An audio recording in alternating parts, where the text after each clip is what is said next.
Welcome to Sailing into Oblivion podcast. Ooh, how's that for a new entrance? I just thought of that, folks, believe it or not. Today, I got to sit down, so I ripped down to Traverse City, Michigan, which is a lovely little burg in our great state, and zipped down there to meet up with Joey. Essentially, we just sort of linked up, I think, via Instagram. And it was just one of those sort of things like we're both from Michigan. I think my cousin Nick follows him. And it was just one of those things where it was kind of like, oh, dude, Michigan. Yeah. So we kind of hook up. And then after my trip down in Chicago up to South Haven and back and everything, it piqued my interest into the world of Great Lakes sailing. So I reached out to him, and thankfully he spared a little bit of his valuable time. Remember that time is the most valuable commodity we all have, so don't ever take it for granted when someone wants to spend a little bit of that commodity on you. I know I never do, but ripped down there, and there he is, and it was absolutely just fantastic. If I didn't have other things I had to do today, I'd probably still be there. It'd be like a 3-hour-long podcast. And I'm hoping to actually get out on the water with Joey at some point and do a little sailing and some more podcasting as well, because he's got a great attitude, super positive.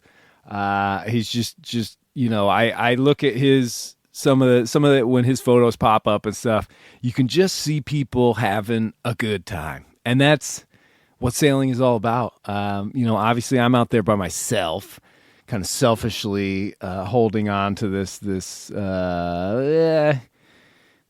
beautiful moments that I find, and that's a different sort of story. But he's sharing the experience with a lot of friends down there, and it just, I don't know, I always smile. I'm just like, yeah, that's the way to do it. He's got all these people, and everybody's having a good time, and it's always just big smiles all around. So we have a great conversation and talk a little bit of this, a little bit of that, kind of shooting from the hip and everything. And it was just, it's crazy because, so when I got down there, and hopefully, Joey, you don't mind me referencing this, but, doing a podcast for the first time is a little nerve-wracking. I remember the first time I was on somebody else's show, and I was like, holy cow, this is crazy. And then I realized it wasn't, because it was just a conversation. And I think Joey was in that same sort of situation, and I normally like to chat with people on the phone, but been so busy I wasn't able to. And I got down there, and he's like, dude, I think I only slept like an hour.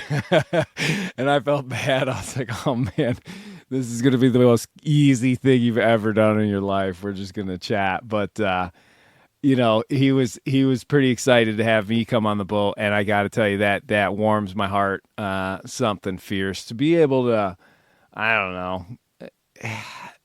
It has nothing to do with the trips that I've done or the adventures or any of that sort of stuff, but to sort of be welcomed aboard as, I don't know, an old salt, if you will. Is that the nice way to put it, I suppose? It really feels special, and I definitely felt that from Joey, and yeah, pretty cool, man. We're definitely going to hang some more and have some fun out there on the water, and hopefully do some more podcasts too, because as much as I wanted to get into some other stuff about, positivity and all that, I think save that for later when we really get to know each other and everything. But we just have a really, really fun conversation, and hopefully you will enjoy this Great Lakes edition of Sailing into Oblivion. The fresh water, the kind of water that doesn't leave you salty and grimy afterwards.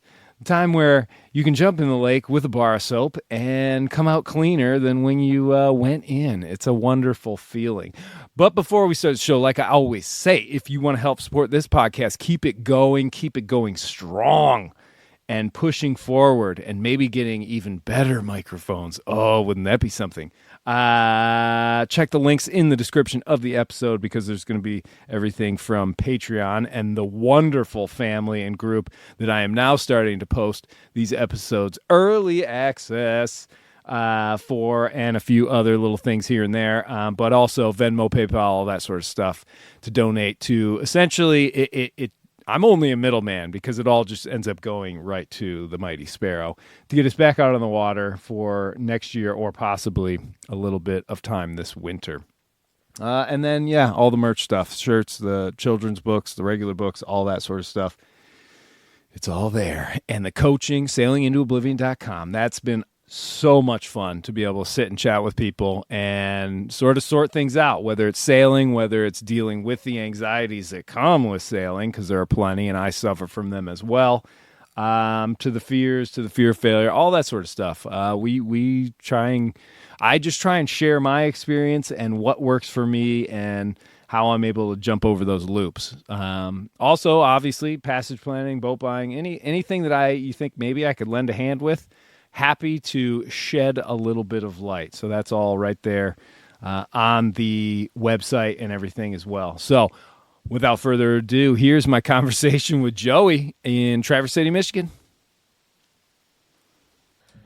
There we go. See, look, All nothing right. happened. Whoa. We're on a podcast now. Joey, welcome to the show. Oh, thank you so much. Thank you. You're going to be my inside track to some Lake Michigan information. Cool. Yeah. Well, And it is, I mean, you know that I went on that trip down to Chicago. yeah. And that was basically the first time I've ever really sailed the Great Lakes. Okay. And it was pretty nuts. But you've been out doing it for a while. Yeah, about 7 years now. So really that's kind of when my sailing sailing life started. So I moved to Fort Collins, Colorado when I was 21.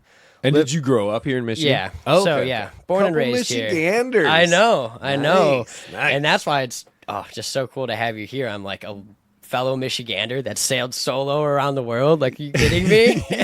Hey, anybody can do it. And I started on that little tiny Walloon Lake up there near Petoskey. So Yeah.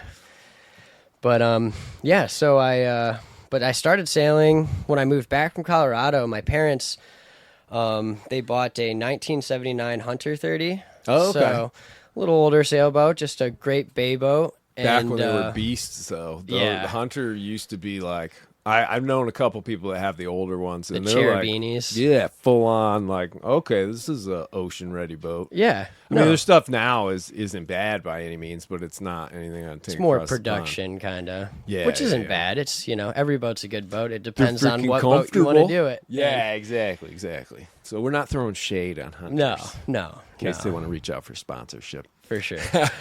But so yeah, I moved on, or they bought that, moved on to that because I was working at Apache Trout Grill, which is right down the road from Harbor West here, and the yacht club's right next to them. So I was in the mooring field right out in front of the restaurant, and I would just dinghy back and forth between work and the boat. Oh, nice, dude. And I just fell in love. I instantly fell in love, and I was like, all right, well, I kind of like this lifestyle. And then I started bringing friends out and going out sailing, and just another way to travel and have a good time and throw a little bit of type 2 fun in there too.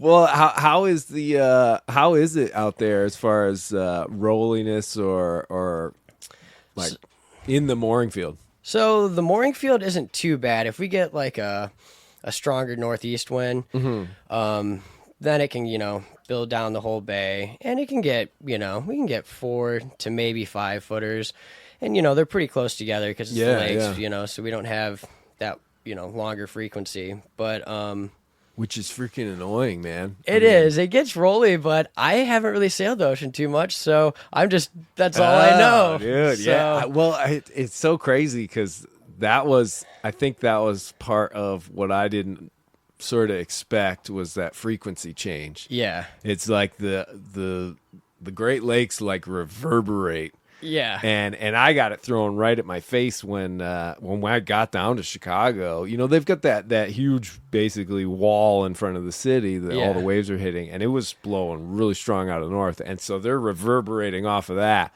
So not only do you have that short wave period, but you've also got the backlash of all the chop going out. And literally, like in front of Chicago that first day, it was maybe 30, 35 knots or something, and it was like chaotic. The noise alone that it was making, I was like, what is going on? Yeah. and there's no rhythm to the boat. You know, you think you start to feel it, and then all of a sudden that Yeah, random then wave you get hits you. jostled, and yeah, I was pretty shocked. I mean, so out on the ocean, you do get this you get something kind of similar to that when you find these like rip currents out in the ocean, and sometimes they kind of come out of nowhere, and you'll be down below, like whatever, just reading or something like that, and then all of a sudden I'll just hear like this chattering.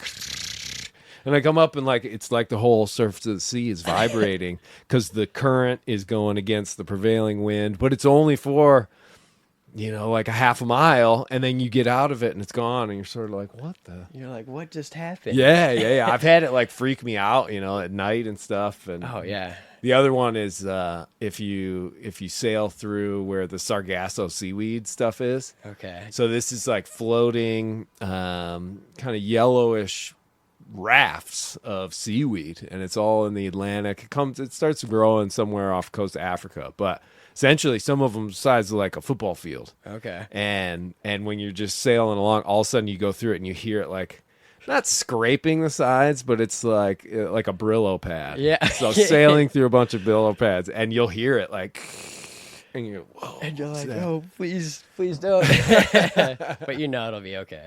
It'll be okay. Yeah. Well, then you have to go up, and so I've got a self-steering wind vane, and the blade. Yeah, Mongo's blade will get covered with it. So I got a little tiny broom handle, and I try and sweep it off, but it's neither here nor there. But yeah, Lake Michigan.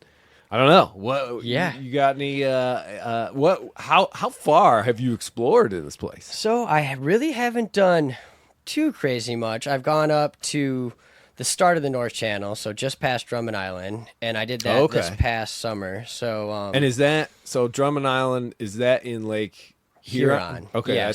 So we did a trip from here to Northport, which is on the tip of the Leelanau Peninsula, then Northport to Beaver Island, Beaver to Mackinac, Mackinac to Drummond, and then sailed back. Oh, so nice. I guess that's like the farthest north I've gone. Yeah. But gone to South Manitou a handful of times, Beaver a handful of times, and How do you like Beaver Island? Oh, I love it. It's a neat place, right? Yeah. It's always a good time.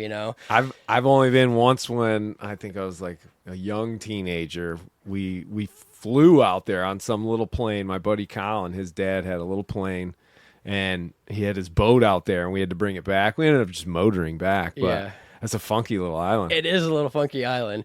It was pretty funny. The first time I got there, I went to the grocery store, and this is like my first trip out of the bay, so I'm very excited, Yeah. And all excited to get there, and we get to the grocery store, and the lady's like, "Yeah, welcome here, guys. We'll sometimes run out of water, milk, but we'll never run out of beer, so don't worry about that." We're like, okay, I guess we're in an okay place then.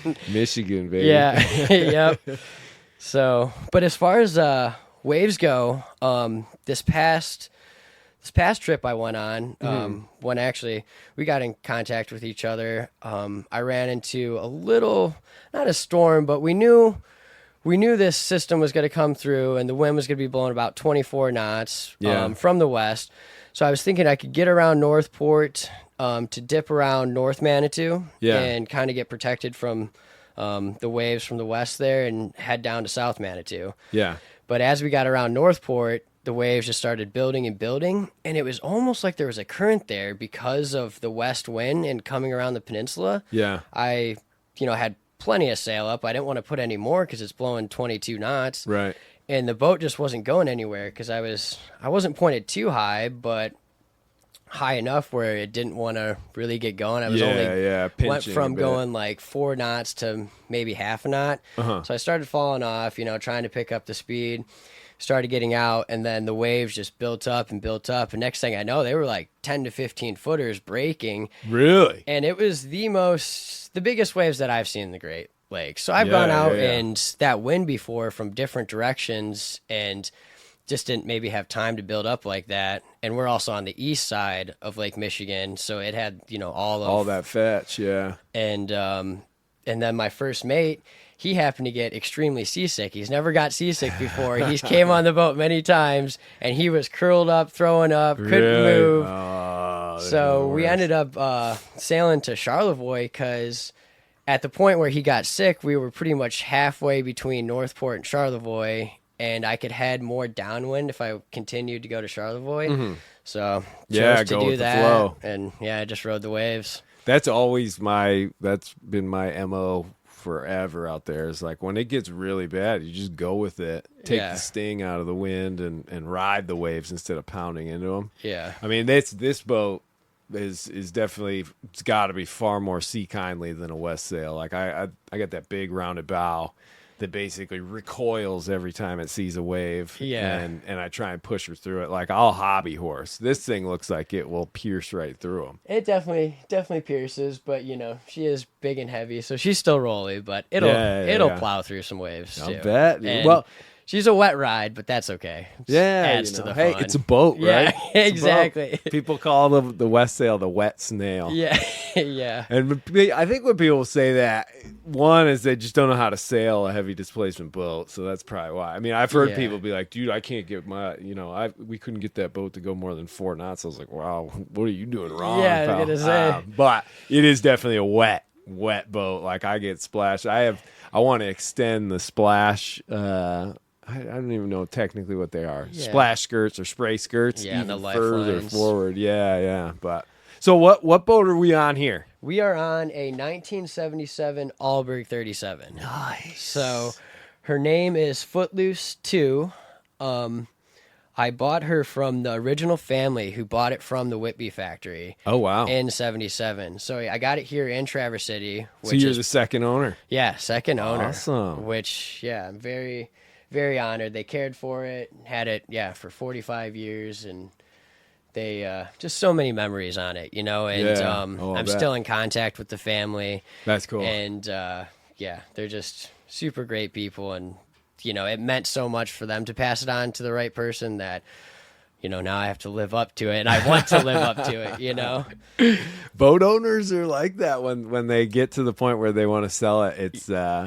It's almost like they have to pass it to the right person. And I don't know, like I didn't have a good relationship with the person I bought mine from. Yeah. Like I could not stand this person after probably the second or third time we started. After the boat had changed hands, for whatever reason, he felt the need to sort of impress upon me safety things and what I should be doing. A lot of like, what you need to do. Yeah. And I was definitely over it at that point. But I had to bite my tongue because I know that, you say the wrong thing, like, oh, I'm going to change that on the boat. That can just set them off to be like, you know what? No, this isn't happening. Yeah, I'm out. I'm out. But all I was doing when I looked at this boat in his backyard was like, I'm going to change that. I'm going to rip that out. I'm going to do that.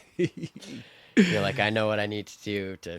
Yeah. Oh yeah. But you didn't have to do that with this. You got a good relationship. That's good. Yeah. No, great relationship, and they definitely took care of it, but they also sailed it hard, which is good. Tested her out, right? Yeah, exactly. And she's been out of the Great Lakes. She's actually been down to the Caribbean for I think a year or two. Oh, nice. Okay. And they took her down there for a while, and then did they do the Erie Canal? Yep, Erie, and then I Sweet. think they did the Intercoastal. Yeah. Right. But this is an ocean boat. I mean, this thing seems tough. Yeah, she's definitely a tough girl, but she sails so well, and like doesn't take much to get her going. Yeah. Like she's not fast, but I'm not trying to get anywhere fast. I'd rather get somewhere slow and safe than fast and maybe not safe. Kind of lovely lines and definitely. What's the beam on it? 10-2. 10-2. Okay. So not too beamy, but she's just a needle through the water. Yeah, that's what I was gonna say. That was kind of the first impression I had. What stuff did you have to do like straight away? Straight away. Did she always look this good? Yeah. So when I got it, the interior looked exactly like this. Like all the teak was in all the shape. A couple of the floorboards, are a little soft, but that's, minor things. Yeah, floorboards. But yeah. Yeah. Exactly. They look nice. They're varnished well. Yeah. Did you do that? No, they really just took care of it. But really all I had to do, I guess, to get it going was just cosmetic things. Because the goal actually was to start a charter with it. So I got my OUPV license over this past winter. just because we have this perfect bay out here to do little sails, Yeah, it's yeah. perfect, beautiful sailing, and I love to sail, so I figured might as well try to do something I like and make a few nice. bucks doing it. So I got this boat for that reason, and she was already in such good shape. I was like, perfect, but just, the deck needed a little touching up, so I redid all the, the tow rail, the handrails on the deck, repainted the non-skid, but yeah, exhaust, new bilge pump, new hand bilge pump. So just minor things, Nice. Nothing too crazy. Some lights, some wiring on the mast, couple new blocks, but just little minor things. No huge like okay, we gotta rip the helm station out. We're gonna put that. Okay. I did have, I guess, a nice crack in my rudder, and I just did a little clamp fill repair. I didn't take it off and split it open, and Right, because right. the foam, it's nice and wet in there. So, and eventually we'll have to get rebuilt or well, all rudders have Exactly. water in them. Mine has it. It basically drips for I don't know how long afterwards. And mine's like a freaking barn door. I mean, I think it's 9 feet tall or something. Yeah, it's huge. yours is Yeah, it's a beast. But yeah, I mean, I actually in Bellhaven at the boatyard there. Shout out TJ's. This guy had run aground in his catamaran and bent the rudder shaft, and he was like, well, I'm trying to figure out if I can fix it, and da da da. And he ended up cutting the seam around it, thinking he'd be able to just pull this thing apart. yeah. Dude, it was just a nightmare. Oh, no. Nightmare. He basically just destroyed it essentially, and there was no going back after that. And it was just like, oh man, like we had no idea what was inside of it. We thought it'd be just foam, Yeah. but it was all like filler and tons of fiberglass and just solid as a rock. I couldn't believe it. So. And just a nightmare to deal with, and you're like, Yeah, if you can, I think a rudder would be one of those perfect items to try and find like a rundown boat that has the exact same one and just be like, can I buy that part? Yeah. I thought it was a good idea at first, and then I got closer to launch, and I was like, nope, not gonna take this apart. I was like, I just need to get out and sail, Slap a little glass on it. Exactly. It'll be Little good. epoxy, we're good to Yep, go. barrier coat, anti-foul. Do you put anti-fouling on? I do. You do? With this boat, they painted it before I got it, so I didn't have to do it with this you one. didn't have to do anything. I know they. The heck? I mean, yeah, they really set me up, which was really cool, and it, they just really wanted it to be ready to sail. She's not a perfect boat, and they were honest about everything. Yeah. but it's good enough to sail and go have fun. So Dude, oh, for sure, man. I mean, it is. It's really clean and nice down here. I mean, did you clean it because I came, or is it always like this? I did rush down here this morning and clean it a little bit. It's I tried to keep the interior clean. The deck was extremely dirty, but I did power wash that this morning. Nice. No, I do the same thing. Like if I have people on Sparrow, it's always like the greatest excuse to just like, okay, let me go clean everything Yeah. up, make it look like perfect. Yeah, and it gives me the motivation that I need, because I'm like, I'll just do it, tomorrow or that Yeah. next day, or it'll rain and I'll, go out in some rough weather and it'll wash off. It'll wash it up. But yeah, I know. Well, that's kind of the strange thing. I'm so used to just being covered in salt and having it, day after day after day of sailing, and it starts, building up in your ears and all sort of stuff. And that whole trip, we were from Chicago, then to Michigan City, or right outside of Michigan City, then up to South Haven, and then back. And I just kept being like, I'm not like filthy dirty. What the heck's going on? Yeah. And it's because every time you get splashed, it's kind of like a bath. We actually Yeah. swam in the middle of Lake Michigan. Nice. Yeah, it went from pretty choppy and rough when we left, and within 24 hours, it was dead flat calm. Yeah. And then 24 hours after that, it was back to just choppy and crazy. Which is, and that's like the crazy thing about the lakes, which I know that happens in the ocean too, but the lakes, it does change so It changes fast. fast. Like, you can be out there and you can leave, and you might, you can look at the weather, and again, it changes anywhere, but Yeah. when you're out there, like, it'll just in, an hour or two, you can go from calm to all of a sudden it's choppy, and then 2 hours later you're like, where did these waves come from, and how did they get that big so fast? I didn't know they could do that. And the wind direction change too happens not so frequently. I mean, usually the weather apps, they're are pretty good. They're The forecasts pretty good. were pretty well spot on. I think the only one that caught us a little off guard was that we knew leaving South Haven, we knew that within 10 or 5-6 hours a front was going to come. The winds were going to go from 0 to, I think it was supposed to be northwesterly, blowing 20 to 22. Okay. But we got hit with a wall of wind that I think was 27. Yeah. And then it kind of held at about 25 for the next, I don't know, throughout the whole night. Yeah. And it was a little bit shocking because there was no like clouds. There was no real indicator that it was going to happen. Yeah. I just sort of watched, okay, the wind came up, had the sails out, turned the engine off, and within 15 minutes it was like 27 knots. And I'm like, we were both up there trying to, furl away the sails because it was in-mast furling as well as the jib. Yeah. And that, trying to do that in a real quick fashion by yourself, definitely I was like, how would I do this if it was just me? But, the owner of the boat, he rushed up, and we were both up for the whole night. Yeah. Just because we were getting rolled around and trying to kind of battle our way back to Chicago. But yeah, they pick up real fast. It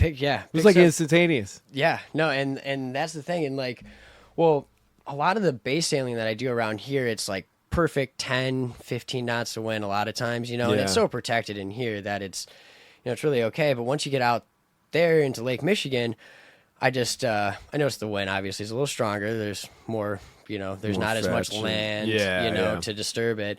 And, it does get strong here, but it gets stronger out there. And I just noticed the difference between like sailing in 15 knots, and then you get up to 22 and you're like, okay, that's not too big of a difference. But between 22 and 27 to 30, then you're like, okay, there is like, you can really feel the change. And, Well, there is like an equation for it. I don't know exactly what it is, but the force of the wind it grows exponentially. Okay. So even like going from 30 knots to 40 knots is not the same as going from 20 to 30. Yeah. 20 to 30 is like, dang, okay, this is, but 30 to 40, you're like, holy cow, like I have to like crawl around the deck and everything. And then you go up to like 50 or 55. And I mean, that's blow you over. Yeah. And that's right around 55 is when I'm starting to think about going like bare poles when I'm just racing downwind. I don't know. That's where it gets pretty sketchy. And I know in some of these Chicago to Max, the horror stories are like 100-knot winds and those crazy thunderstorms and everything. Well, and you got Gray's Reef and, the Manitous and the Fox Islands. And, Where's Gray's Reef? Going between, Beaver and up to Like Mackinac. Sturgeon River? So, it's pretty much straight north, Mackinac. Yeah. So it's pretty much northeast of Beaver. Or Okay. pretty much, I guess, mainly just east, but a little bit northeast. And you just have to go, and it's just a big shallow section, and there's a marked off channel that you have to go through. And some of the boats, if they're brave enough, they'll try to cut it because there's little tiny spots, where people have gone in the past. But there's also, if you're in a bad storm and you're just outside and not in the right spot. No, you don't mess around with those things, No. man. I don't even like to be. So there's off of Cape Cod, there's George's Bank, and George's is historically just a super dangerous place because the currents are ripping through there. You've got, the Labrador currents coming down, but then you get the tidal currents, and it's one of those places where there's lots of these strips of very shallow area where it might be like 20 feet or even less, and when you're there, it's a pretty wide area. I mean, it's the size of like Cape Cod, essentially, if not bigger. But it's like if you are there and then the wind changes, you're dealing with really strong currents that can rip around, and then everything just gets so confused. So you just always err on the side of caution. I either go way north, up kind of closer to Canada across the line, or I typically don't like to do the South Channel in between Cape Cod and Georges because there's a lot of traffic. Okay. But I'm always like, ugh, those danger zones, like, keep me as far away as possible because you never know when all of a sudden, if you do get that wind shift, now you've got to like beat away from it or crawl and try and stay away when all you want to do is like run. Yeah, exactly. You can't do it. Or a failure happens and you're just in the wrong spot. It's wrong like, place, wrong time. Yeah. Yeah, I'm definitely, only been sailing for 7 years, so I'm still, a newer sailor. Not. We all are. Yeah, man. exactly. You can I have sail a a whole lifetime, and you're still a new sailor. Yeah, no, student for a lifetime for sure. But I definitely am very cautious, when it comes to things like that. And also, so when I bought my first boat, which was a 1969 Pearson Renegade. How big is that? 27 feet. 27, nice. And that was a Bill Shaw design. So it was kind of designed after the Cal 40 of that era. So it was like one of the first fin keel designs with a spade rudder. Oh, okay. So not the very first, but when they started going to the fin keel kind of designs. Yeah. So it's a very, she's actually a very sturdy boat, for being a 27-footer. She's, similar design to this, narrow beam, the overhang in the back and just that, shape of that era. Sort of classic. And, but yeah, 10 days after I bought her, went out with some friends to Power Island, which is just a couple miles from here, north.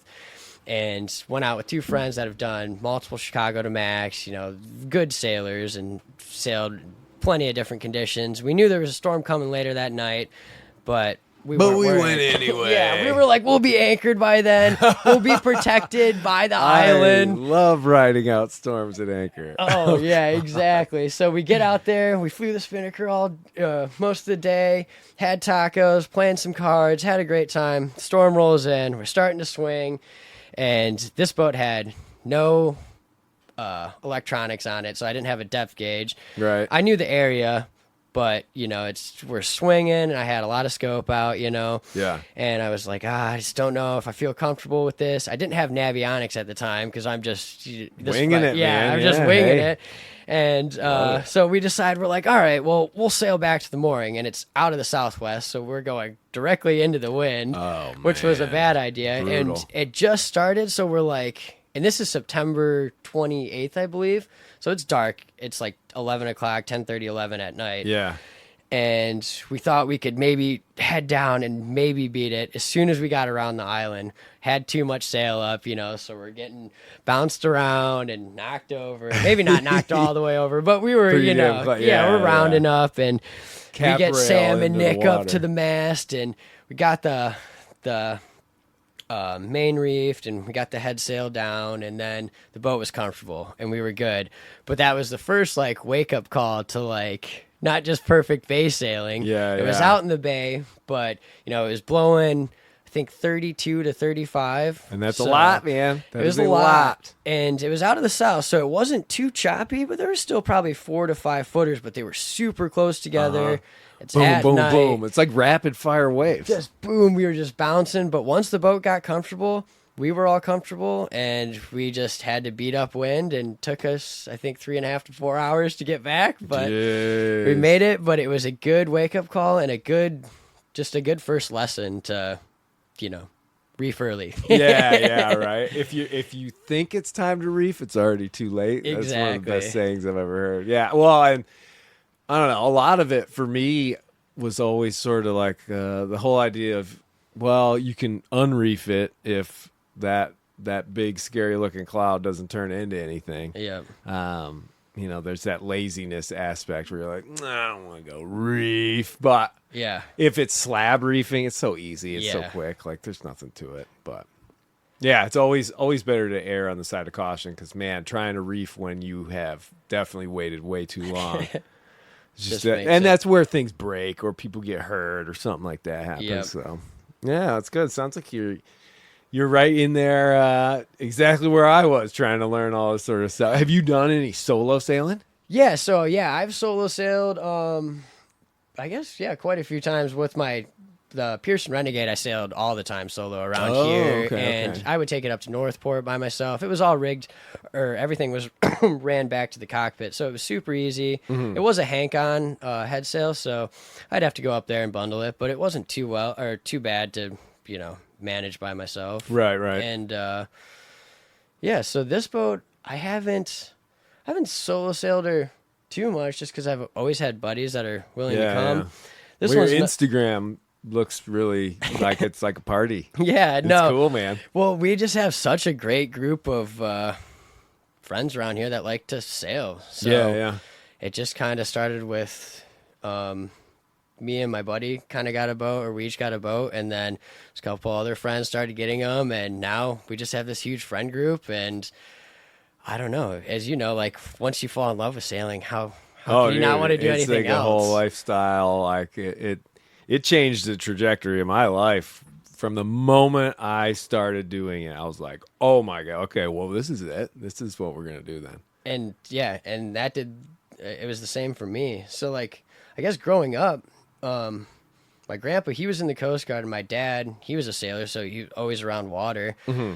But he tried to get my brother and I into it when we were younger, and we actually weren't too into it. Neither was I. I was like not Hated into it. catamaran or like, Hobies or like little day sailors. I just had no interest until I came back and almost found it myself. Not that he pushed it on me in Yeah.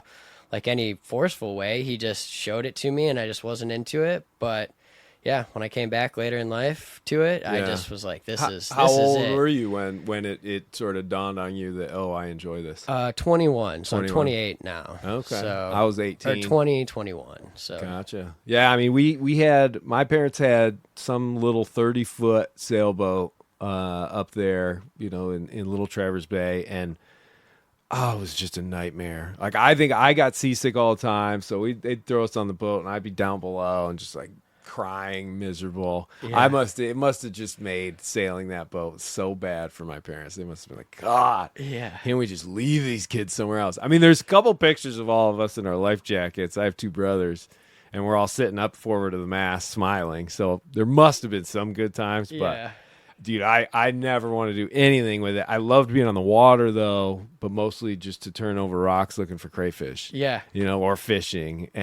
But yeah, that first time I got on a Hobie 16 by myself and went out on the trapeze and everything, I was like, whoa. And it just clicked. Yeah. And there's just, I don't know, like, ever since, I've been working with the wind ever since. Yeah. Like, I fucking love it. Ooh, excuse me. Yeah. You can swear on this, Yeah. by the way, but I always try not to. Okay.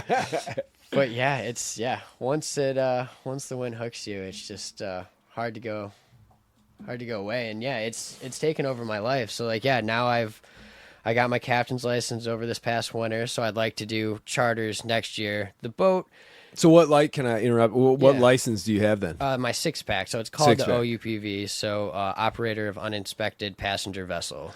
Ooh, So cool. Okay. Yeah, so it's nothing crazy. It's not like it's not a 25 ton or 50 or anything like Right. that. I can just have up to 6 passengers on the boat, and then as many crew as I want. But Yeah. 6 paying customers. Right, So, right. And it doesn't get inspected by the Coast Guard? And it doesn't get inspected by the Coast Guard. It does get inspected by the DNR though. Oh, okay, So, okay. Is something you have to schedule every year? You do have to get it scheduled every year. I did this, or Footloose got her dry dock inspection, and there was only a couple things I needed to do for the in-water inspection to probably pass. But first year with the boat, I just figured I'd sail her and feel, just really feel her out, know Get what to I know want it, to yeah. change, is I want to do, and Before you start taking people's lives in your hands. exactly. Good So man. I've been helping out on a Catalina 34 and helping another captain out. So still getting experience and just seeing how he does it. And so that's just like one thing. And then I'm also working for Harbor West Yacht Services. So the travel lift right behind us here. Yeah. So I've been helping launch and haul Is that out how you boats. get this sweet spot? It is, It yeah. is, So yes. it is very thankful. Thank you, Grant. Shout out. Shout out Grant Wallstrom. But This is a Wallstrom? it is a Wallstrom. Oh, yeah. okay, yeah. Yeah. Fred and Marty, I know them pretty Okay. well. And Yeah, Grant's a great cat, and he's actually out in California on 42 Lagoon right now, sailing with with a friend that that he met through. He worked at Naos out in L.A., which is like a charter company. Oh, okay. And one of his old bosses introduced him to this guy who's doing a documentary, I think, potentially in the Marshall Islands. So he's going out there just to meet the guy and check out the boat and just see if they click together, and they might sail from Mexico down that way this winter. To the Marshalls. Where are the Marshalls? So like That's way out there, isn't it? yeah, like southwest of like Hawaii. Yeah. Way- But in the northern hemisphere, though, it's one of the northern ones, isn't it? So yeah. You got a little chart there? Look at this Oh, you right got the now. old I don't know device. exactly what their plans are, but Those are some of the ones that I was always thinking would be cool are the Phoenix group. They're like way off the beaten path, and then the Pitcairn Islands. okay, so that's that would be sweet, but that's Yeah. where the Marshall Oh my Islands God, are. yeah, it's way way out there. way out there, dude. Holy smokes. Yeah, Micronesia. Okay, Yeah. okay.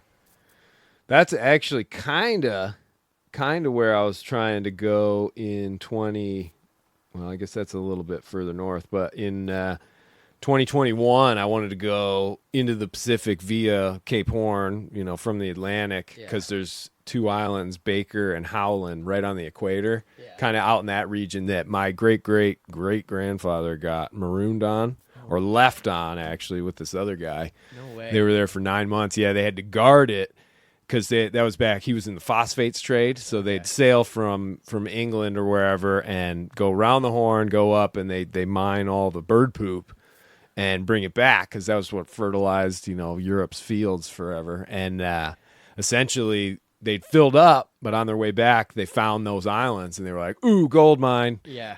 We're going to leave you and you here, which always makes me kind of think, I wonder if he was kind of like a jerk or just not a likable person. Because if you get chosen for that duty, or I don't know. But regardless, they were on there for like 9 months, and then another ship came, and actually they technically committed mutiny because they were supposed to guard it and claim it. And essentially when the other ship came, they were like, can you take us with you? Yeah. As well as all this beautiful phosphate. And so they did that. And in his obituary, it was said, like, if he had the choice between, going to jail for making that decision or going back to that island, he was like, I would definitely go to jail. That island was just like a scrub island. Awful, no shade. I would have been, and it would have smelled so bad. Oh, I couldn't even imagine. That would dude. be. Those birds don't care about you. They're just walking around, but I've smelled bird islands down in the Southern Ocean from like 200 miles away.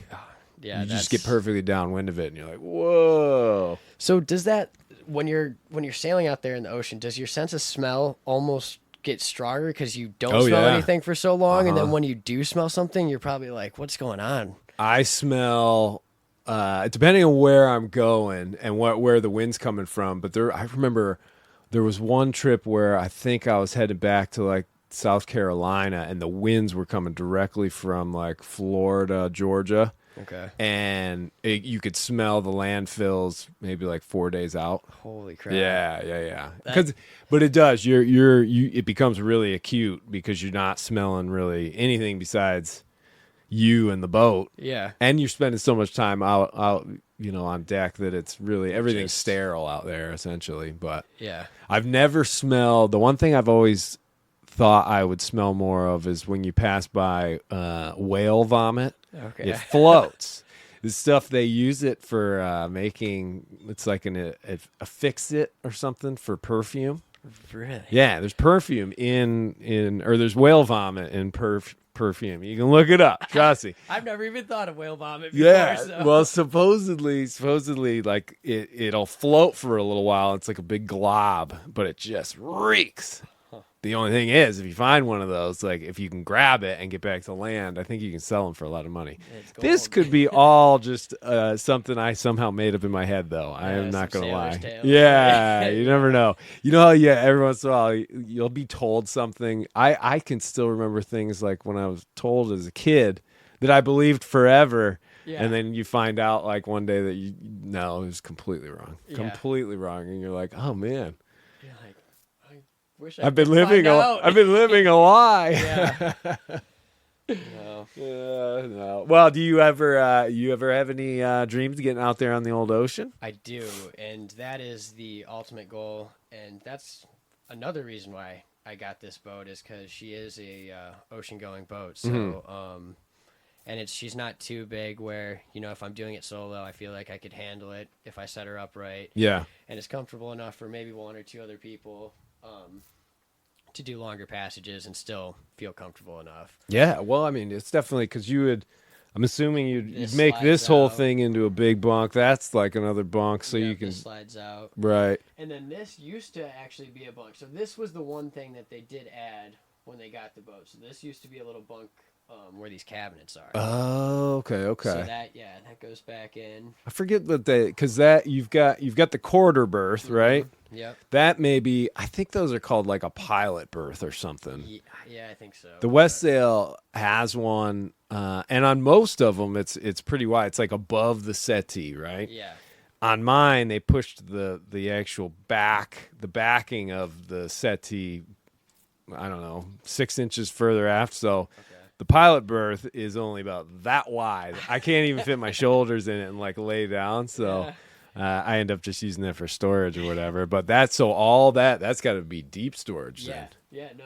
I'll open it up. Yeah, open one of those suckers up. Whoa, nice, dude. Yeah. Super deep. So, but yeah, that's the goal. But right now, I have a 6-year-old husky who is the best boy ever. But he does he come out with you? He's starting to come out more. So he didn't like my last boat, the Pearson. Yeah. Just because. So small. Yeah, moving, small. It was a tiller, so there's no cockpit space for him, and it just just healed so easily that he just didn't like it. So he's getting more comfortable with this because there's a little more space, but overall he's still not the biggest fan, And how big of a dog is it? He only weighs 50 pounds, and he's maybe this tall, so he's like a large dog, but for more a boat on the medium dog, size, he's not he's easy to lift him up. I always have a harness on him, so I can move him around the boat easily, and he'll run around, or not run, but he can walk around the boat easily. Yeah.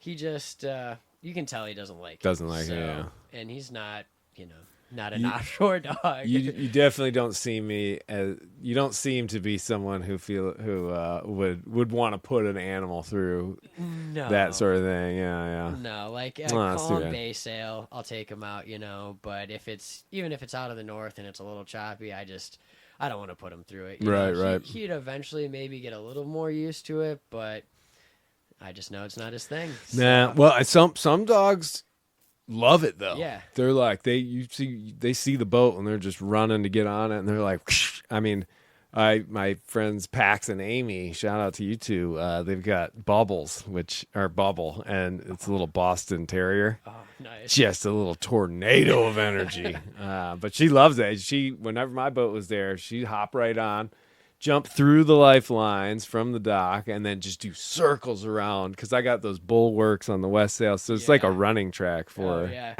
She gets enough speed, she gets up. Oh yeah. And then I open up the portholes, and she's like, stick her head. I always thought she was going to jump through, but that's a teeny little dog, I don't know, maybe 10, 15 pounds, something like that. Yeah. So perfect boat-sized dog. But yeah, like you said, there are some labs and some bigger dogs that just love boats. Oh, some absolutely. dogs do. Yeah, that's crazy. But hopefully he lives forever, But yeah, don't worry, you don't have to say. No, I know what you're about to. Yeah. But eventually, someday, I will hit the high seas, and I want, my biggest goal is to get around the Horn. Like, that is really. So what made me want to become an offshore sailor is once I started liking sailing, I opened up this storage bin that my parents had that came with the boat that they bought, and it had all these sailing books from the last owner. And I just went in there and I picked up a book, and it said Blue Water by Bob and Nancy Griffith. And I started reading it, and then I found out there was a documentary on it, and watch that film, which has a lot of the film from them back in the day in the 60s and 70s. Yeah. And it was a family that circumnavigated the globe 3 times, the canals, the capes, and then Antarctica. Wow. In a ferro cement boat. Well, the first boat was wood. They crashed it in an atoll in Bahunga. Yeah, and then they salvaged the engine Yep. out of the reef. Yeah. So Unbelievable. that, like, I don't know. I saw that, and it just, I was like, all right, I want to be a sailor. Now I want to be an offshore sailor. Yeah. So that's the goal. And who knows? Maybe I'll get out there and I don't like it, but I have a feeling I'll probably like it. So I mean, yeah, obviously trying to go down all the way to the Cape is pretty far, in the future. But yeah, I mean, to the Caribbean. Yeah. Playing around in the Atlantic and all that stuff. How would you... That's the start. Yeah. Would you try and do the canal with the boat? Oh, yeah. Yeah. Yeah. No. So for that, you got to take the mast down, though, Yep. right? You have to de-step and... but you work in a yard. Yep. Which well, is... I'd keep it up until I got to... Yeah. Because you got to go all the way around Michigan down to Lake St. Clair. Yep. And then I always Erie. kind of get confused on the route because I haven't really looked it up too much yet because it's not in the near future. This is probably like a 10-year goal, right. Which I wish it was near, but at the same time, there's so much of the Great Lakes to explore. Yeah, I was just gonna say you've got this, I mean, my eyes are like wide open. I just never thought about it for whatever reason. But just doing that trip, Chicago, and then seeing South Haven, and just seeing how cool it was they've all got break walls, these great entrances to these nice little harbors, and I don't know why it didn't compute in my head that, yes, we would have great marinas and stuff like that in Michigan. Yeah. But we do.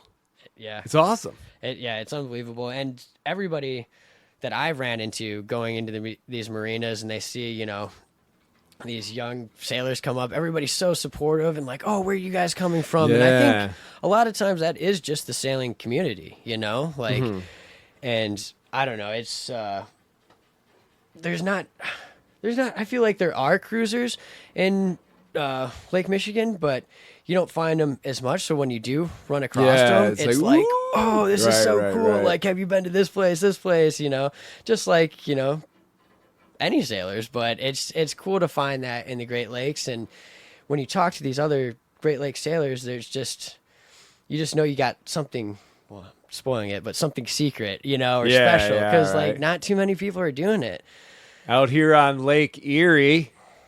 Yeah, exactly. Yeah. We'll confuse the listeners. That's our ploy. Yeah. Well, I mean, have you been up to Lake Superior at all? Obviously not in the boat. Oh no, you can get up there on a boat, right?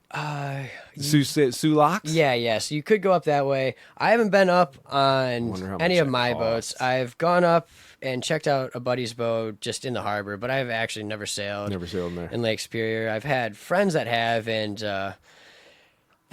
they're mainly based out of Marquette, and it's really fun there. But as you know, the Superior is the superior of all the lakes in the But it's so cold. It's so cold, and right there out of Marquette, there's not really there's nowhere to run to get to hide, and there's anything. So it changes fast out there, and you get some north waves, and it is way more intense than any of the other lakes. Not that the other lakes don't get as intense, it's just a whole nother level. My brother went to Northern for like 2 years, and I remember we were up there, and there was some windstorm or whatever, but I think it was blowing like 50 gusting to like 60 or 70, and we were out running around on the rocks.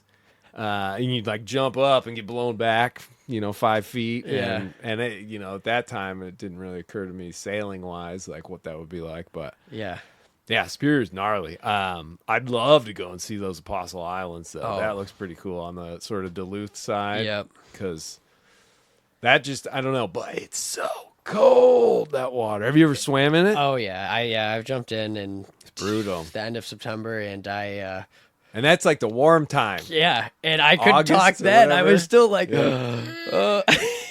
We went, I want to say it might have been before summer, so it would have been really cold. I could be wrong on this, but when we went up to the Porcupine Mountains, okay, I swam, and oh my gosh, I mean, it was unbelievable. Yeah. Shockingly Yeah. cold. Where you literally lose your voice. You can't. Oh. You're like, you want to tell somebody you're cold, but you can't. Well, they have that saying, like if you're hot up there, like it's a 95-degree day in the UP, you just stick your big toe in Lake Superior, and you'll Yeah. be shivering in no time. Yeah.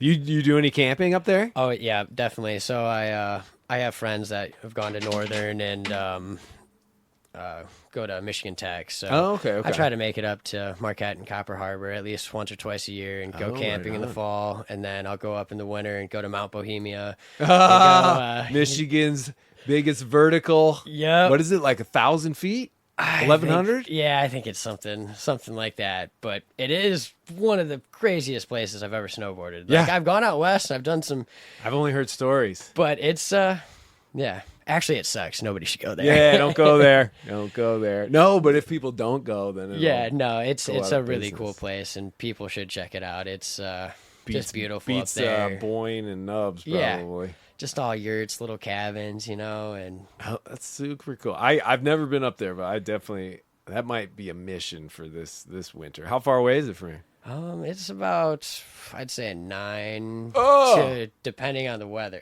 12-hour drive. So Oh, holy smoke! So it's all the way west. it's very on the tip over by of- Duluth and stuff. Yeah. Oh, it's on the tip of of Keweenaw. Keweenaw. Peninsula. Yeah, Oh, the tip of interesting. Keweenaw. So yeah, it's she's up there. Dude, the UP Copper is Harbor. legit. It It is is. our second state, and Yeah. like I'm so glad we have that. Yeah. Such a good trade. I didn't really even go up to the UP till I was in college. So I guess I just went to NMC for 2 years. So I wouldn't say I went to college, but Yeah. yeah. But that was like the first time because a couple of my friends went up there. I never really I did the Mackinac Island, which wasn't quite up there, but I've done like St. Ignace and yeah, like the some little mystery stuff. spot. Yeah, but Have you been to the mystery spot? I've been by it, but I've been to that area, but I haven't been to the actual mystery Oh, spot. dude, it's another vortex. Yeah, Yeah. I've been to. I'm a bit of a mystery spot aficionado. I've been to Okay. 3 of them in my life, but the best one that I've been to was in Oregon. Okay. That one seemed to be very powerful. Really? With the optical illusions. Essentially, what I believe, if you're interested, Yeah. is that it is a gravitational anomaly that is strong enough that it bends the light. Okay. So you're observing things that don't look quite right. And they all have that like stupid little shack that's like turned on its side. Yeah, You yeah, know, yeah. because it's like, whoa, look at this weird shack. That's just an optical illusion, but that's like the grabbing point. They always have these weird experiments where they're placing people on certain things and they put like levels on their heads and it's off and you're like, no way. Yeah. Well, I'm gonna have to check this out. Especially, And no birds, chipmunks, or any animals are ever in these vortexes. That's the clincher. That was the big clincher for me because they were like, listen, we're in the woods here. yeah. And if you notice, there's not a single bird. There's nothing. And you get out of the place, you pull over somewhere, and there's birds and chipmunks all over the place. So, I don't know. All right. Well, I'm gonna have to. Yeah, definitely gonna have to give that a. Yeah. a But a look. gravitational anomaly because, birds especially, they're using sort of magnetic fields and Yeah, and all their crazy. yeah, senses dude. that they're I getting, think yeah. I'm not a scientist. Yeah. But yeah.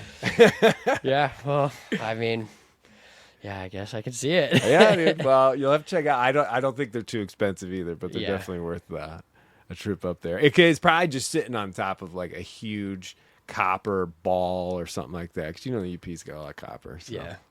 But I don't know. I love that place. We're headed up next week. Oh, nice. Border a UP in Wisconsin, a little place called Sylvania Wilderness, and Okay. it is just legit. Cool. Canoes, just little lakes, portaging. Portaging, I'm not the biggest fan of, but whatever. Yeah, but still do still. it. It makes it even better. But like bald eagles and just loons and Oh yeah, and I can just smell the air and just that sweet pine smell. yeah. Unbelievable. And it's quiet up there. Oh my God, it's so quiet. So quiet. Yeah. It's kind of like I don't know. I've always found a lot of very big comparisons between sailing, especially on the ocean, and camping out in the forest and stuff. I did the Appalachian Trail a long time ago, and that was actually one of the first big lessons of like isolation, discomfort, Yeah. but constantly in motion is so similar to how you do a trip across an ocean. Yeah. You're all isolated, you're all alone. It's very well, it's not always uncomfortable. Sometimes you just have to go through a little bit of that, and then you find these perfect, awesome days, and it's so great. But you're always moving, always. What was harder for you, the Appalachian Trail, or probably obviously sailing around the world? But because you did the Appalachian Trail, did you have like a stronger mindset going into the sailing where it made it maybe? I know it's two completely different things, but did you feel maybe not more prepared going into sailing, but maybe mentally more prepared? Definitely, yeah. I mean, Okay. it gave me a big boost in confidence knowing that I could sort of be alone and in a very uncomfortable situation, not just physically because like you're wet or, you're constantly like chafed. Yeah. And I was lucky. I didn't have any blisters, but like my legs and my feet hurt and all that sort of stuff, like pretty much all the time. There'd be times where my leg would like lock up in my sleep from a cramp that it would wake me up and I'd be writhing in pain for 15 minutes trying to work it out. And then you're lying there waiting for it to do it again. Yeah. But also just being able to sit in a tent at night by yourself on a mountain somewhere and listen to things crawling around outside. Yeah. Because the Southern Ocean kind of has a lot of that, where you're on your own, nobody's coming. It's a little spooky. Yeah. Not so much from the creature point of view, although the whales do get pretty close to you down there. It was more just the storms and what can come out of nowhere kind of thing. Yeah. And mentally being able to sort of deal with that over an extended period of time. Yeah. But on the AT, like once a week, dude, I'm pulling into a town. Yeah, I'm getting a little motel room, I have beer, pizza, everything. Yeah, little resets. Oh my gosh, yeah. And that was the big difference, obviously. But you kind of take your hotel room with you when you're sailing. So even there's a bit of a comparison, I guess. Yeah. But I don't know. I couldn't tell you which one was more difficult. Okay. The AT took like 4.5 months or whatever. Obviously, going around the world was 9 months. Takes a lot longer. Yeah. But I don't know. I had a lot of fun on the AT. Okay. Like I was probably one of the happiest people you ever saw out there. I just didn't care. I got so used to just being kind of uncomfortable and having to just climb every hill that they saw. Yeah.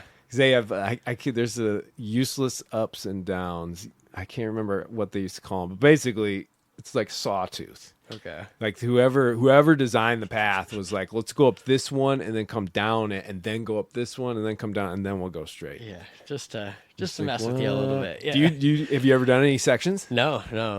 But I actually had an aunt that did a couple sections while she was pregnant, but that's all I know about that.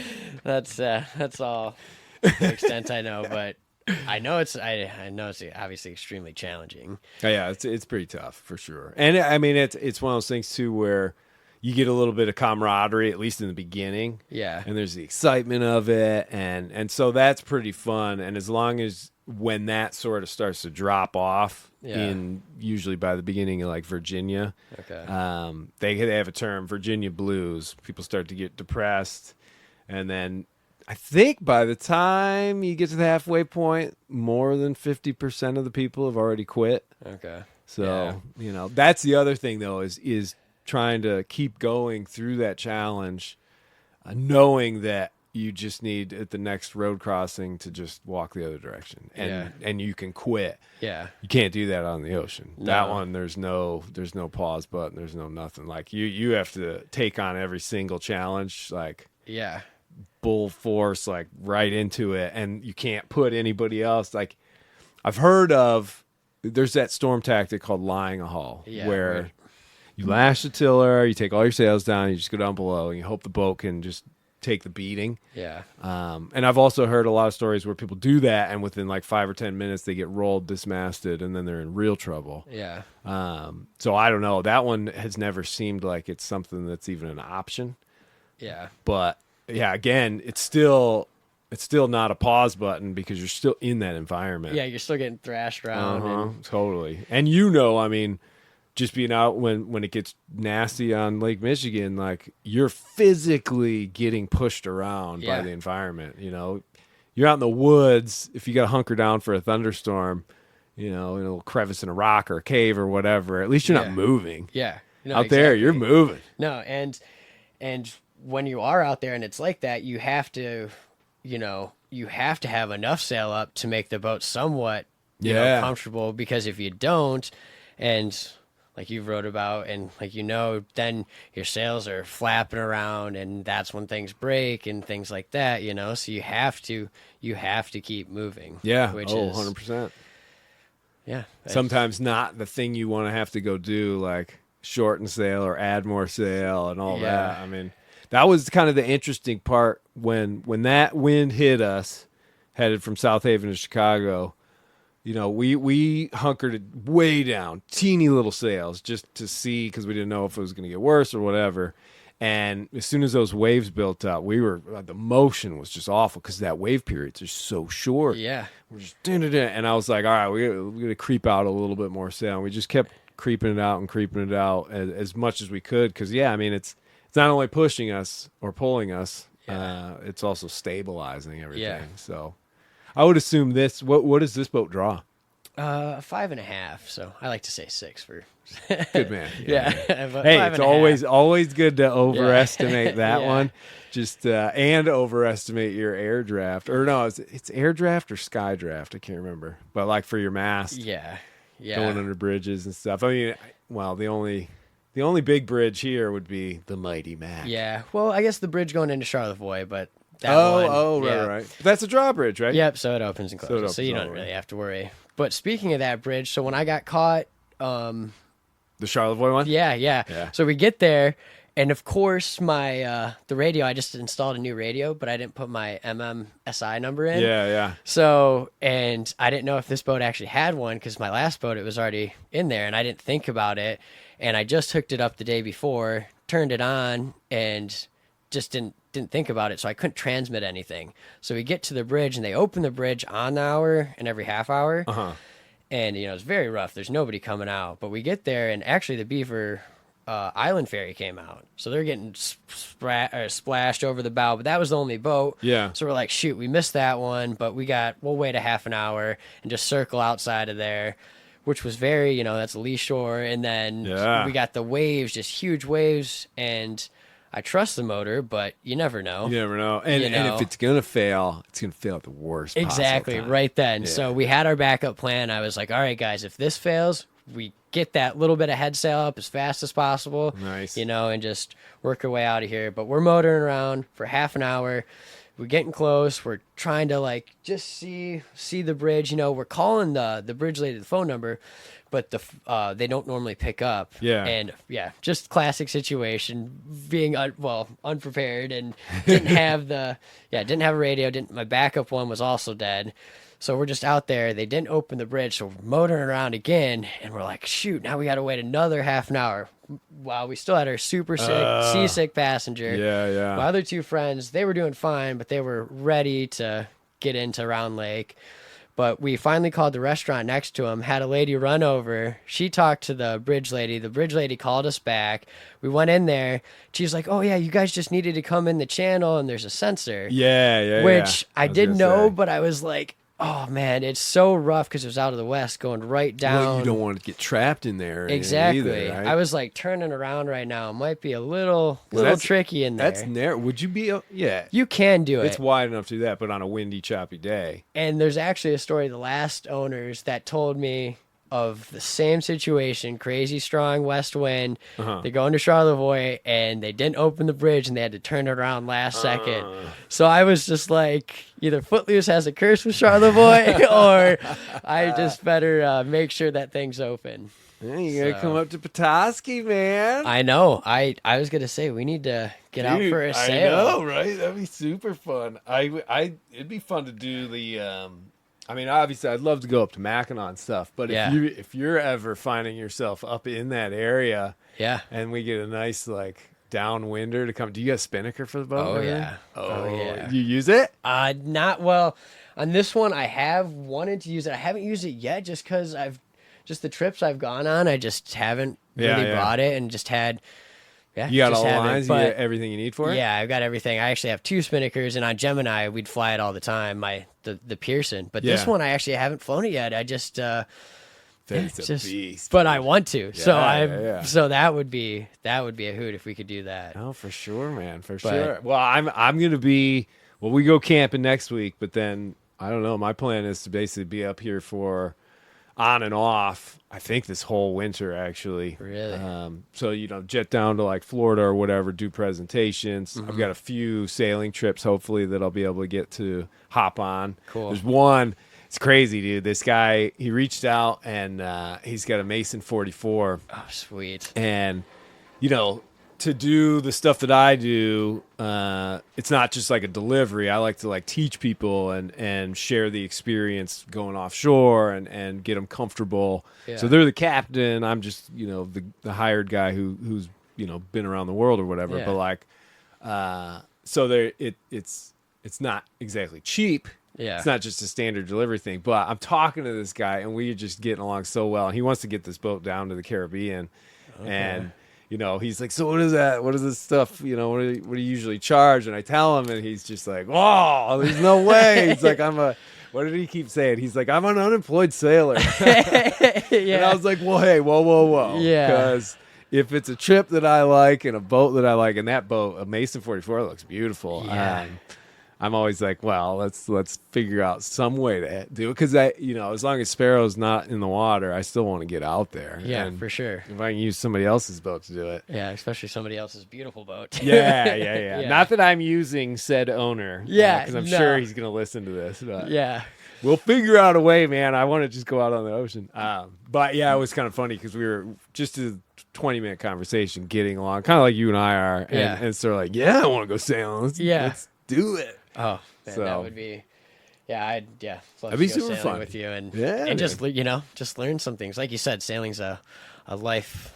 I'm going to be Lifelong of learning learning. from you, So, though, yeah, the Lake exactly. Michigan expert. Oh, geez. Yeah. Seriously, I didn't. I mean, when I flew to Chicago, I was like, okay, I know sailing, I know, crossing this thing.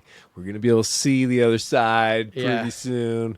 But I also know that Lake Michigan has a reputation. There's that Yeah. old that story about like Ted Turner, who was America's Cup heavy duty big billionaire sailor guy, who I think scoffed at Lake Michigan sailors, but then he went and did like one Chicago to Mac. They got in a big storm, and he like publicly apologized. Yeah, I think was I've like, heard a little holy bit about that, but I didn't know who it was. Somebody told Yeah. me, was it written in is it the old, well, what's the magazine? The old something, old sailboat? Oh, this old boat. Or yeah, something like that. Yeah. I think it was in there. But anyways, yeah, it is different. I think there's a lot of ocean sailors that may think that it is just Like, the oh, lakes. little tiny lake. Yeah. No, it's an inland sea, man. It's no Southern Ocean, but it's Well, no it can ocean get- is yeah, there's yeah, only one of those, yeah, man. yeah. That place, I think what makes Southern Ocean really unique, because I mean, I think some of the storms that you get in the North Atlantic Yeah. are probably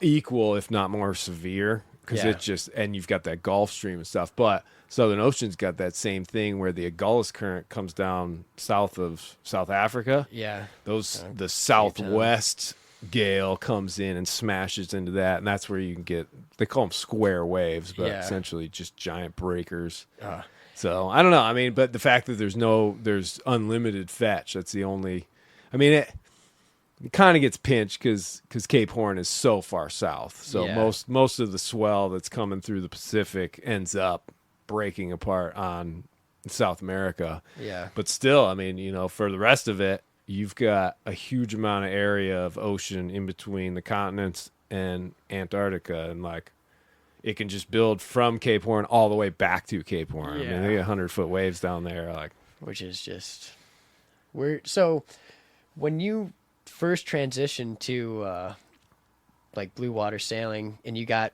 in your first like big weather, how were you excited for it? I'm sure you were maybe a little bit excited, but like when was the first time, I guess, when you were like, I'm excited, but this is maybe like, not too much, because I feel like as a sailor, especially sailing the ocean like you do, you know that the boat can handle it. But did you ever think there was a point where maybe I can't handle it, but Sparrow can? ooh, your VHF works now. It does. Sorry about that. No, it's all right. Well, it's one of those things where I definitely realize that the ocean can dish out more than anything can handle. Yeah. Whether it's me or the boat. The boat can definitely take a whole lot more than I can, I think. And I have to trust in the West Sail, but it's not so much trust in the West Sail, it's trusting all the modifications and the work that I've done on it, Yeah. with like a lot of the shrouds and stuff. I'm the one putting the stay locks on, and if I didn't do it right, that sucker's gonna pop out. So sometimes that sort of gets into your head a little bit. Yeah. But as far as going in and getting into like big weather out there, the first one was the very first yacht delivery I ever did was from Newport to Florida in December. Okay. And this was back in like 2001 or something, 2002, I don't know. And essentially it was on a 66-foot racing cruiser that had won like the Newport to Bermuda, blah, blah, blah. Anyway, it was a well-found boat. It was a Frere's something. Anyway, and we got into an ugly storm off Cape Hatteras, or right before Cape Hatteras. We're in the Gulf Stream, and the waves definitely got really big, really steep. And I had so much fun. Yeah. I was taking other people's watches because it sailed really well. We just had a very small jib up. Okay. And we were kind of just beating the weather, and we were going up these waves. And the rest of the guys, most of them were just powerboat delivery guys. Okay. So they're just kind of cruising, and they just launch off these waves and just smash down in the trough. And I was, cutting up and carving to keep that bow connected and everything, and figuring it out. I was young. I was like 21, 22 years old, and it was awesome. I mean, I was on that helm for hours and hours and hours. Yeah. I remember eating Hot Pockets, and amidst all the chaos, and it's like this gray, streaky, foamy sea, these giant waves and stuff, the wind's howling. And I can remember at one point a sunfish came up and surfaced right next to the boat and then just disappeared. And these things are like 9 feet around or something. Massive. Yeah. And I was just like, whoa, how interesting is that? And then and just the chaos. But it was like almost this momentary pause. But I don't know. I definitely trusted that boat. I think the rig did crack because of the pounding it was taking upon inspection later on. But I don't know. I always find a little bit of beauty in it. Yeah. But definitely after some of the experiences I've had over the last bunch of years, I realized that beauty can get really violent really quick. Yeah. But it's kind of interesting. I can't remember who I was talking to about it, but they were asking me, oh no, I think it was the last guy that I was working for. And he was like, well, what do you do? Like if it gets to be, oh no, it was Kazi. It was the Kaz man. Shout out to Kaz. On the road trip back from the Marie Tharp, I dropped him off in Canada, and we were listening to A Storm Too Soon, which is about a horrific Gulf Stream storm. They're out past Hatteras, past Bermuda or whatever, 70-foot waves. Boat finally gets rolled, dismasted, and sinks. They get rescued. Okay. And he pauses it, and he's like, so what would you do in that situation? And I'm like, honestly, if the waves got that big and the wind was blowing 85 knots, I would probably try and put up a little scrap of sail, a little jib or something, and just surf the waves until I finally got hit and went down, because there's no way I'm going to survive that. Yeah. I was like, you might as well go out sailing. Yeah. Why I guess, not, yeah. right? But Yeah. again, I mean, that's just a theory. You never know until you're actually in the moment. But No, for sure. I don't know. It's such an amazing thing, because every single heavy weather situation is always going to be different. Oh, yeah. So there's no like, this is what you should do. Yeah. I've always tried to make sure when people ask me about heavy weather sailing to always be like, listen, I'm not an expert. Like, I know what's worked for me. I know what hasn't worked, because I've been flipped upside down, all that sort of stuff. But finding information from people who have experienced that have been aboard your same type of vessel. Yeah. Those are the ones that typically, I think, have the most validity to them, if that's the right word. Yeah, I think I so. think so. Sounds right. Sounds smart. Yeah, I was gonna say I'm not I'm the not best with a- words. So. As you lift your golden locks. Yeah, but sounds right to me. So Pretty good. Well, I think we are. Oh yeah, we're well put, dude. I feel Cool. like this is one of those podcasts where I could probably talk for like 3 I was hours. gonna say. But Sven's coming up. He's Cool. actually probably at home already, and we're past an hour. But this has been awesome, dude. Oh, it's been so good. Thank you so much, and we'll just have to continue it on a sail next time. Yeah, dude. Yeah. Or I mean, continue at least hanging. love doing those, because so what is it from here to Petoskey's by water is what, 60 miles? Yeah, I think so. Something like that. Rough- So it's like a roughly 10, like 12 that. hour sail. Yeah, so it's depending. not too bad. What sort of speed did you get out of her? Footloose, Footloose, right? Yeah, Footloose, Footloose, good and they named it before the movie Footloose came out, so it's Ah, not related gotcha. to that.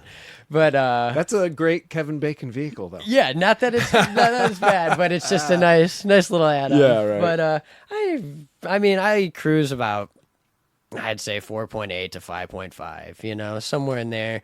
I've Can push it up surfed to down 6, bro. like 6. Yeah, I've got her. You know, surfing down some waves and going downwind like 6.8. You know, Yeah. 6 to 6.8. But I feel like most of the time the sailing that I do with the full sail or full sails up is around 5 knots, 5 knots, yeah. or average. It's a really high cut jib, so it's not the biggest sail, Right, head right, sail. right. So she gets going, but she's not the fastest. Hey, you know what, though? I always tell people, like, I'm enjoying just being out there. I'm not yeah. actually trying to get to the destination. I was gonna say I want it to last long, Yeah, so as long yeah, as no, possible. totally. But yeah, no, I'll sail up, I'll scoop you, and then we'll hit the Manitous or something. Dude, that'd be super cool, man.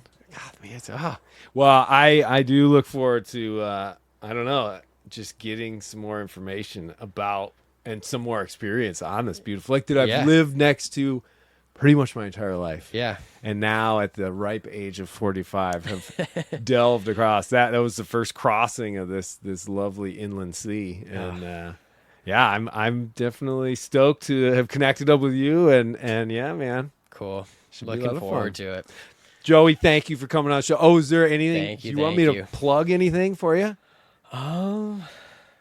I don't think so. I don't know. Just Is there? Well, I clicked on on your Instagram. Is that public or is it? yeah, private? yep, Okay, yep. okay. It's So if people want to check it out, and yeah, if anybody just wants to come sailing, I love taking people out. You know, I just Well, careful. This is the internet. yeah, no, for You're sure. gonna get every psycho for 3 states coming up. That's here. true. But Free boat trip I got a couple little up here in or Duluth, my- Minnesota. Yeah, yeah, exactly.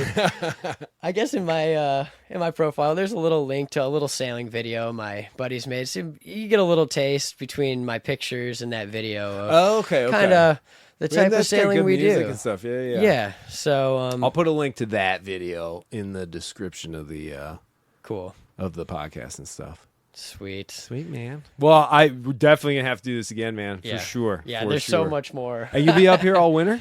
I will be. Yeah, so there's actually a chance I'm in an Allberg 37 Facebook group, and there's a guy who's taking a sabbatical, and he's sailing it from British Columbia down to Mexico, and then Mexico to Hawaii, and I might join for the Mexico to Hawaii stretch. Dude, there you go. So I definitely like to hang out and just talk about more crossing for sure, man. information and big water sailing techniques. Deal. I'll tell you what. do if you get a chance, write down. If it's percolating in your brain like all these questions and stuff, jot a few of them down. We'll do a whole podcast and you just pepper me with these questions and I'll I actually have a list in my book right now. Oh, you do? Yeah. Awesome. Okay, So next cool. time though. Next time. All right, sweet. Well, thank you, Joey. Thank you, sir. Catch you next time. Boom.